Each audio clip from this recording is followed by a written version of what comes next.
Hello students, I S K Sahab and I welcome you to my YouTube channel Sahab English Classes. Our today's topic is a poem, the title of which is On Killing a Tree. This poem is in the syllabus of class 12 of West Bengal board and is also in the syllabus of class 9 of CBSE board. And I am going to explain this poem in Hindi. So without much taking time, I am going to start the poem. Let's start. So the title of the poem is On Killing a Tree. इस poem का जो title है वो है on cling a tree. मतलब क्या, जैसे होते हैं ऑन नेचर, ऑन रिवर या फिर ऑन कंट्री, मतलब किस सब्जेक्ट के ऊपर ये पोएम है। तो ये पोएम कौन सा सब्जेक्ट के ऊपर है? किलिंग अ ट्री, मतलब एक पेड़ को किल करना, को ख़त्म करना, इसके ऊपर ये पोएम लिखा गया है। And this poem has been written by गिब पैटेल। ओके, गिब पैटेल एक इंडियन पोएट है और प्ले राइट भी है साथ ही साथ, मतलब जो प्ले लिखते हैं, नाटक लिखते हैं, और पेंटर भी थे एक जन। और हम लोग का ये जो पोएम है, ये पोएम किस सब्जेक्ट के ऊपर है? About the harm done to the environment by human beings. Human beings और इन्वायरमेंट दोनों एक से रिलेटेड है, लेकिन हम लोग क्या करें, ह्यूमन बींग्स क्या करें, इन्वायरमेंट को हार्म कर रहा है। मतलब क्या, इसको हम लोग नष्ट कर रहे हैं, डिस्ट्रॉय कर रहे हैं, ख़त्म कर रहे हैं इसको हम लोग धीरे धीरे, नेचर को। Environment means nature.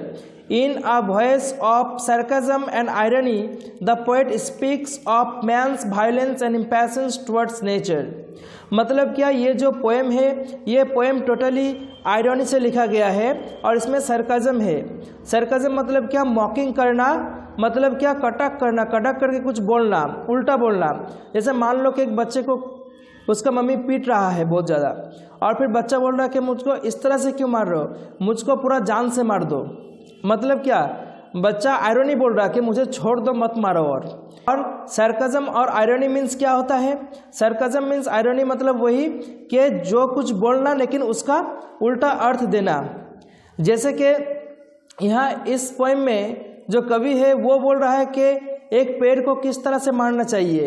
एक पेड़ को सिर्फ जो हम लोग वुड के लिए जो काटते, मतलब उसका जो ट्रंक को काट देते हैं, वैसे नहीं एक पेड़ को मारा जाएगा। मतलब क्या, उसको जड़ से उखाड़ना होगा। उसको ऐसे मारोगे तुम, उसको जड़ से उखाड़ो फिर मरेगा। मतलब क्या, पोएट क्या यहाँ पर अर्थ देना चाह रहा कि एक जैसे एक ह्यूमन बींग्स का अगर हम लोग हाथ काट दे तो जिस तरह से एक ह्यूमन बींग्स मर नहीं जाता है, ठीक उसी तरह से एक पेड़ का अगर हम लोग ट्रंक या फिर इसका ब्रांच काट दे तो एक पेड़ भी नहीं मरता है। लेकिन यहाँ पर जो एक प्रोसेस बता रहा है पोएट कि किस तरह से पेड़ को मारोगे।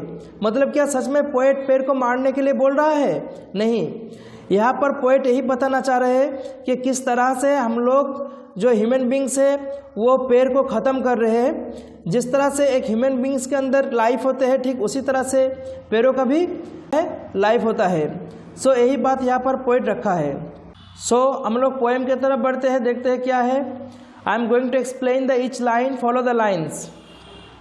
It takes much time to kill a tree. It takes much time to kill a tree. मतलब एक पेड़ को मारने के लिए बहुत समय लगता है। जिस तरह से एक ह्यूमन बींग्स को इतना आसानी से कोई मार नहीं सकता, जैसे उसका एक हाथ काट देंगे, एक पैर काट देंगे, तब भी वो जान से नहीं मरेगा। ठीक उसी तरह से एक पेड़ को भी जो है हम लोग सिर्फ ब्रांच और उसका ट्रंक काट देने से वो मर नहीं जाएगा। इसीलिए यहाँ पर पोएट बोल रखा है it takes much time to kill a tree. एक पेड़ को मारने के लिए बहुत समय लगता है। Not a simple jab of the knife will do it. सिर्फ एक साधारण जो हीट होते हैं या फिर चाकू से अगर एक ब्लो करेंगे मतलब एक पेड़ पे, तो वो उसको ख़त्म नहीं कर पाएगा, मतलब उसको किल नहीं कर पाएगा। Will do it, do it मतलब यहाँ पर ईट मतलब क्या? मारना, किल करना। So not a simple jab of the knife, मतलब नाइफ मतलब चाकू होते हैं, तो चाकू का सिर्फ एक साधारण जो ब्लो होता है, हीट होता है, हाँ, तो सिर्फ वही एक ब्लो या फिर हीट जो है ये काम नहीं कर पाएगा, मतलब पेड़ को मार नहीं पाएगा। क्यों? क्योंकि it has grown slowly, consuming the earth, rising out of it, feeding upon its crust, absorbing years of sunlight, air, water, and out of its left side sprouting leaves. क्यों?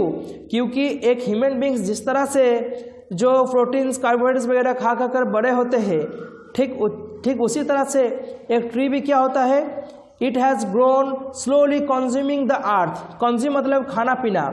सो अर्थ में, अर्थ मतलब यहाँ पर सॉइल को बोला जा रहा है, मतलब अर्थ के नीचे से जो मटेरियल्स या फिर जो पानी वगैरह मतलब कंज्यूम करके एक ट्री क्या हुआ है, बड़ा हुआ है। इट हैज़ ग्रोन, इट मतलब यहाँ पर ट्री को बोला जा रहा है कि ट्री हैज़ ग्रोन मतलब पेड़ बड़ा हुआ है। किस तरह से? स्लोली, धीरे धीरे, कंज्यूमिंग द अर्थ, अर्थ से वो अपना न्यूट्रिएंट्स लेकर मतलब बड़ा हुआ है। राइजिंग आउट ऑफ इट मतलब जो अर्थ का जो अंडरग्राउंड से वो उठा है। Feeding upon it's crust, crust मतलब क्या होता है, अर्थ का नीचे वाला लेयर को क्रस्ट कहते हैं, तो उससे वो उठा है। फिर एब्जॉर्बिंग ईयर्स ऑफ सनलाइट मतलब सालों सालों से क्या हुआ है, सूरज का जो किरण है, सूरज का जो मतलब सूरज का जो लाइट है उसको क्या, उसको एब्जॉर्ब करके, एयर को एब्जॉर्ब करके, water and out of its leprous height sprouting leaves मतलब सनलाइट, एयर और वाटर को एब्जॉर्ब करके ये धीरे धीरे बड़ा हुआ है। And out of its leprous height sprouting leaves, यहाँ पर लेपोरस मतलब क्या होता है, leprous it's a kind of disease. Leprous means it's a kind of disease, एक टाइप का डिजीज होते हैं, जैसे स्किन, जैसे एक पेड़ का स्किन होते हैं ना, जैसे राफ होते हैं बहुत ज़्यादा, जो एक पेड़ का जो स्किन होते हैं वो बहुत राफ होते हैं, तो लेपोरस भी एक टाइप का डिजीज़ है। जब ह्यूमन बींग्स का मतलब स्किन जो है राफ बहुत हो जाते हैं, उसको लेपोरस कहते हैं। ठीक है, सो लेपोरस हाइट यहाँ पर पेड़ को एक ह्यूमन बींग्स का डिजीज़ के साथ कंपेयर किया है, मतलब पेड़ को पर्सनिफाई कर रहा है। ठीक है, तो वो जो राफ स्किन होते हैं उसके अंदर उसका जो लिप्स होते हैं वो छुपा होता है। अगर एक हम लोग सीड लेंगे, बीज लेंगे, फिर उसको थोड़ा पानी और फिर उसको मिट्टी में दे देंगे तो स्प्राउट होते हैं। स्प्राउट मतलब निकलना, जो बाहर निकलते हैं क्या, लीव्स, छोटा छोटा पत्ता निकलते हैं, तो स्प्राउटिंग लीव्स। तो लेपोरस हाइट मतलब क्या, जो उसका जो लेपोरस की तरह जो स्किन है उससे वो स्प्राउट करते हैं, मतलब निकलते हैं क्या, पत्ता निकलता है। ठीक है, तो देखिए इसी तरह से जो है एक पेड़ बड़ा होता है। नेक्स्ट देखेंगे, फिर बोल रहा कि so hack and chop but this alone won't do it. So hack and chop, hack and chop कब करते हैं, जब हम लोग को जो वुड के लिए, जब लकड़ी के लिए हम लोग कोई पेड़ को काटते हैं तब हैकिंग और चॉपिंग करते हैं ना। जैसे एक एक्स लेकर या फिर एक चाकू लेकर क्या करते हैं, उसको ब्लो करते हैं, तो उसी को हैक एंड चॉप बोला गया है। Hack and chop that's means to blow और टू हिट विथ नाइफ और axe. But this alone won't do it, यहाँ पर दिस मतलब क्या, दिस मतलब यही हैक एंड चॉप को बोला गया है कि सिर्फ यही क्या, सिर्फ हैक और चॉप ही क्या, वोंट डू इट मतलब इसको कर नहीं पाएगा। इसको कर नहीं पाएगा मतलब क्या, मतलब किल नहीं कर पाएगा एक पेड़ को मार नहीं पाएगा। Not so much pain will do it, और ज़्यादा उसका दर्द भी नहीं होगा, उसका ज़्यादा दर्द भी नहीं होगा। सिर्फ हैक और चॉप करने से एक पेड़ मर नहीं जाएगा। Not so much pain will do it, और ज़्यादा उसका दर्द भी नहीं होगा। क्यों? The bleeding bark will heal. Bleeding bark मतलब हम लोग का जैसे अगर एक उंगली हम लोग का काट जाए, थोड़ा सा काट जाए, तो क्या होगा, उस पर थोड़ा थोड़ा करके वो जो है हील करके वो जैसा पहले स्किन था हम लोग का वैसे ही हो जाता है। ठीक उसी तरह से एक पेड़ को भी अगर हम लोग काट दे तो उसका जो एक मतलब एक लिक्विड निकलते हैं उससे वो फिर हील करते हैं। ठीक है, मतलब हील मतलब क्या, रिकवर करना, जैसा उसका पहला स्किन था वैसे ही फिर हो जाते हैं। So the bleeding bark will heal मतलब जो अगर एक ब्रांच काट दे तो उससे जो लिक्विड निकलेगा फिर वो धीरे धीरे वो जगह फिर रिकवर हो जाएगा, सही हो जाएगा। फिर नेक्स्ट देखते हैं, and from close to the ground will rise curled green twigs मतलब क्या, कि जिस तरह से एक पेड़ को एक पेड़ का ब्रांच को काटने से या फिर उसका जो आर्ट से जो ऊपर वाला हिस्सा है उसको काट देने से क्या होगा, उस पर ब्लीडिंग जैसा उसका जैसे ह्यूमन बींग्स का ब्लीडिंग होते हैं उसी टाइप का पेड़ का भी एक लिक्विड निकलेगा, फिर वो जगह रिकवर होगा और फिर रिकवर होकर क्या होगा, ग्रीन ट्विग्स निकलेगा, हरा भरा छोटा छोटा जो डाल होते हैं उसको ट्विग्स बोलते हैं, ट्विग्स TWIGS ट्विग्स मतलब छोटा छोटा डाल जो होते हैं। फिर बोल रहा मिनिएचर बाउस, मिनिएचर बाउस, फिर ट्विग से क्या होगा, ट्विग मतलब एकदम छोटा छोटा जो मतलब ये होता है डाल होते हैं, फिर मिनिएचर बाउस मतलब उसी छोटा छोटा ट्विग से फिर और थोड़ा बड़ा क्या होगा, बाउस होगा, डाल होगा फिर उससे, ठीक है।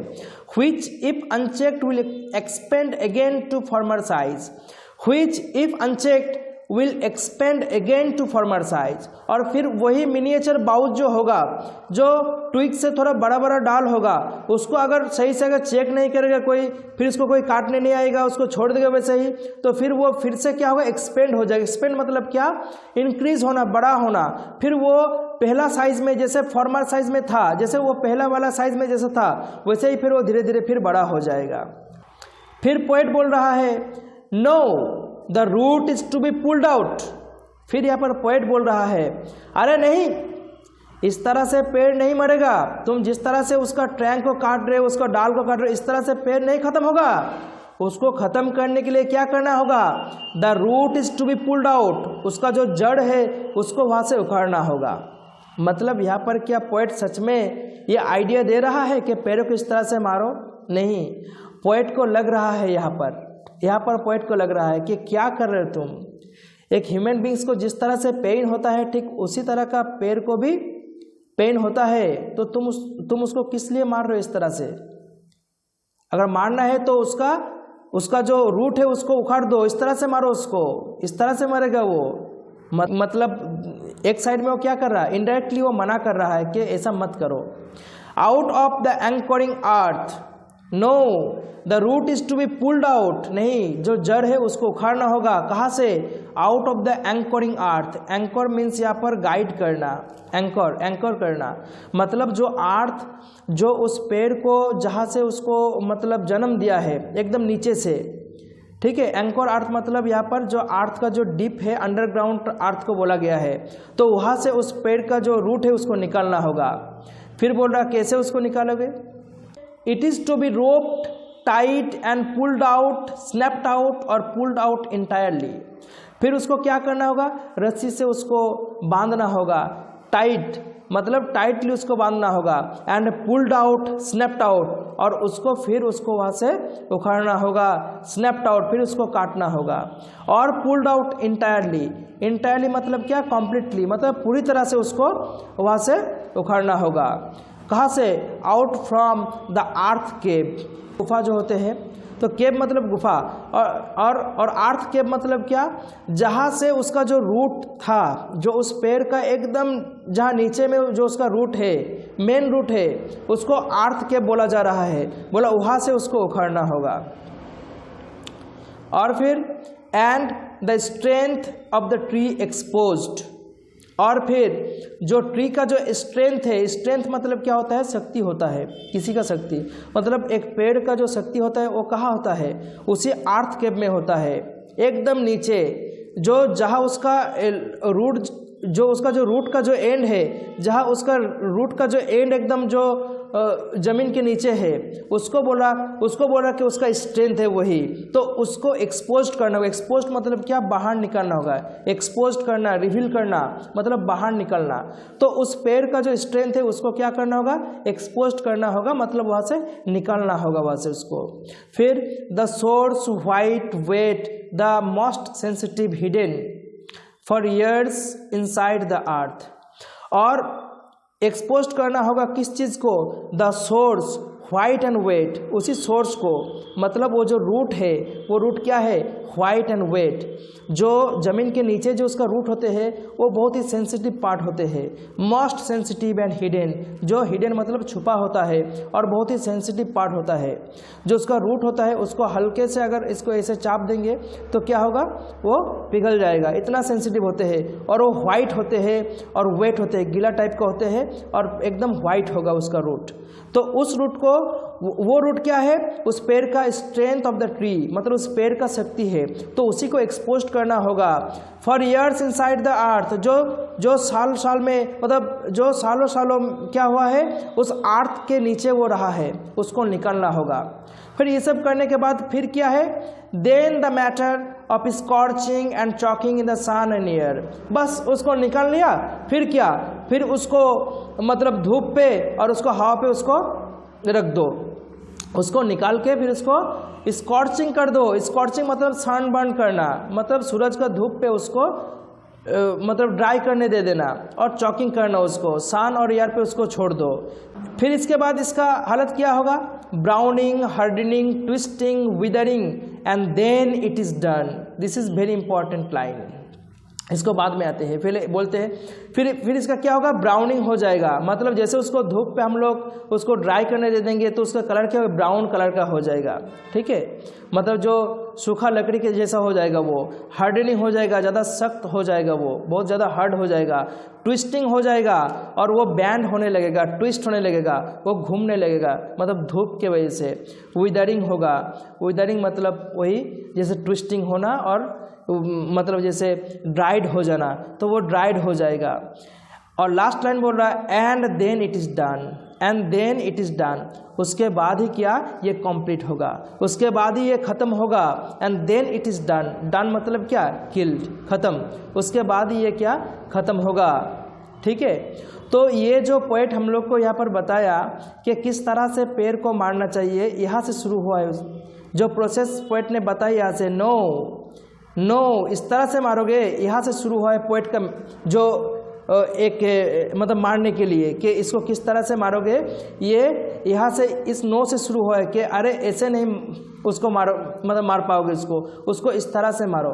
तो एक्चुअली यहाँ से जो बोला है पोएट, ये क्या सच में पोएट ऐसा चाहते हैं? नहीं, हम पहले ही बोला कि जो ये पोएम है ये एक आयरनी है और सरकज़म है कि अरे तुम ऐसे इसको करोगे, उसको इस तरह से करो ना, मतलब क्या कि तुम गलत काम कर रहे हो।